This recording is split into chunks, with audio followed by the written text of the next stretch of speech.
Hello guys, pag-usapan lang natin ang breaking news. Ayon kasi sa balibalita, trending, Daniel Padilla at Kyla Estrada parang mga animon sa tawi-tawi ang peg ng dalawa. Siyempre, abang umuulan, nagre-relax, at siyempre nasa resort nagbabanding ng todong-todo at siyempre todong-todo rin ang mga ayuda kina Kyla Estrada at Daniel Padilla. Na alam niyo naman siguro, sobrang sipag daw ng dalawa. Na alam niyo naman siguro, dahil gusto rin nilang magkaroon ng season 2 ang nasabing teleserye ni Daniel Padilla at Kyla Estrada.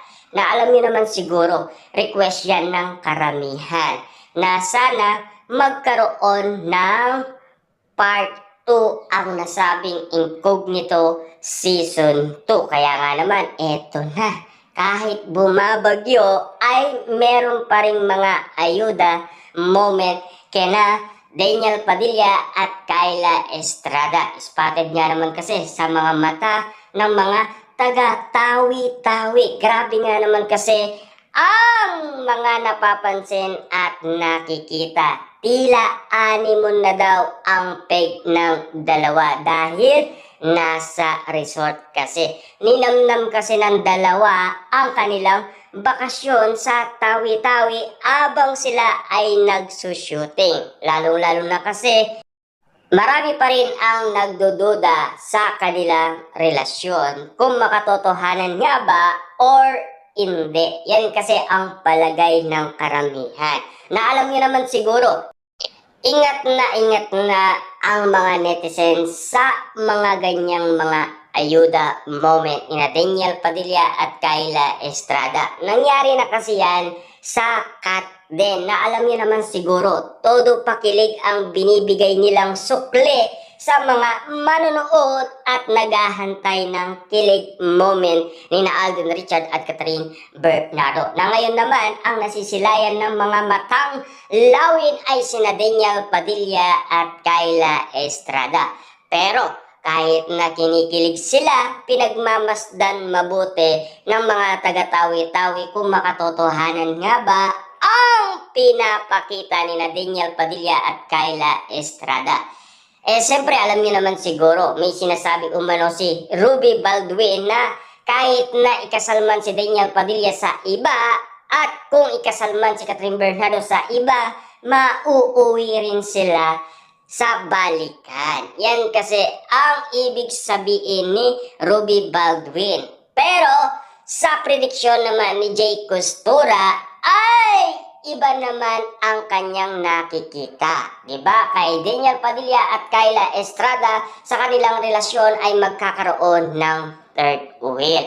Yan kasi ang pinagmamasdan ng karamihan. Kung magiging katotohanan nga ba ang haka-aka na prediksyon ni Jay Costura. Kung tatama ba siya ulit kina Daniel Padilla at Kyla Estrada, lalong-lalo na kina Daniel Padilla at Catherine Bernardo sa lahat ng nakikita ng mga prediksyon. Na sana yan talaga ang makita at yan sana ang maging katotohanan. Na alam niyo naman siguro, pinag-uusapan na ang dalawa dahil naglalaylo na sa pagiging artista. Kita nyo naman ha, Catherine Bernardo at Daniel Padilla inahabol-habol na ng ABS-CBN dahil gusto nang maglaylo bilang artista ang dalawa. Hindi kasi alam kung bakit gusto rin ni Catherine Bernardo maglaylo. Nauna kasi si Daniel Padilla, sumabay din si Catherine Bernardo. Pero at least, alam niyo na siguro kung bakit. Kasi naguguluhan na rin ang PR ni Catherine Bernardo, naguguluhan na rin ang staff ng bagong teleserye ni Catherine Bernardo kung ano nga ba talaga ang tunay na kadahilanan. Wala kasing nakakaalam kung bakit niya naman kasi tila balisa ang dalawa at nagmamadaling maglaylo sa pagiging artista. Na alam niyo naman siguro, pinag-uusapan na baka palihim silang nagkikita, nag-uusap, or baka meron silang gustong ipalinaw sa publiko. Yan kasi ang nais sabihin ng karamihan. Kung bakit nga naman kasi tila hanggang ngayon wala pa rin kasagutan kina Daniel Padilla at Catherine Bernardo. Subalit, nag-i-enjoy pa rin ang mga taga-tawi-tawi sa mga ayuda moment ni Daniel Padilla at Kyla Estrada. Yan kasi ang patunay kung bakit nga naman kasi nagpapakilig si Daniel Padilla at Kyla Estrada. Na alam niyo naman siguro kung bakit nakita daw sila Daniel Padilla at Kyla Estrada. Mukhang may project daw ang dalawa. Kasi yan ang napapag-usapan. Kasi si Kyla Estrada ay baguan pa lang bilang artista. Idinikit daw kay Daniel Padilla para makilala. Na alam niyo naman siguro 10 na ngayon ang endorsement ni Kyla Estrada dahil nakilala na sa publiko. Hindi lang dito sa Pilipinas kilala si Kyla Estrada. Nakilala na rin siya sa ibang bansa.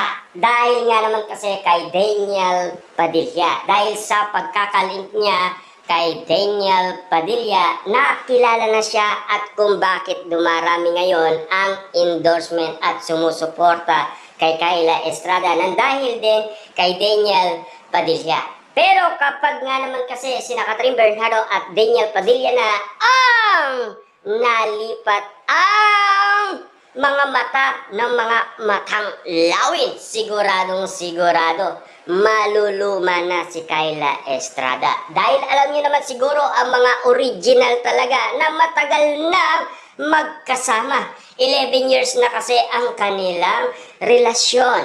At siyempre sila ang pinakamatibay na kilala sa social media at hindi lang naman kasi sa social media.